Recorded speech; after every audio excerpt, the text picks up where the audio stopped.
Vous avez forcément vu passer le week-end dernier le retour de la violence en tribune.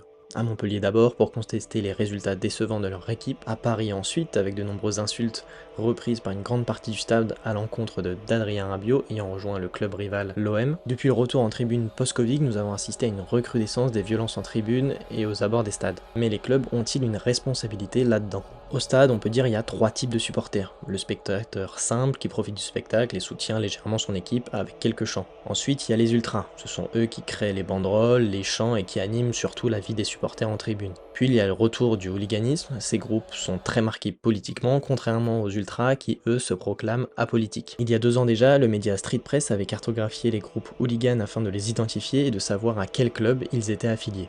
À Reims, par exemple, nous avions pu voir un drapeau français arborant une croix celtique, symbole récupéré par l'extrême droite. Ces groupes hooligans se reconnaissent souvent par des signes fascistes, avec le bras en l'air ou le signe des trois doigts, moins connus du grand public mais reconnaissables assez facilement entre partisans de l'idéologie néofasciste. Ces groupes hooligans participent régulièrement à des rixes entre supporters, les actions des clubs sont assez limitées et certains pensent qu'ils n'en font toujours pas assez. Des stadiers racontaient à Street Press que les interventions musclées en tribune ne servaient globalement à rien. Certains préfèrent aujourd'hui tenter de sympathiser avec les groupes pour recueillir des informations et sévir massivement par la suite. Mais de manière générale, les clubs suivent une philosophie de « tant que ce n'est pas dans le stade, ce n'est pas notre problème ».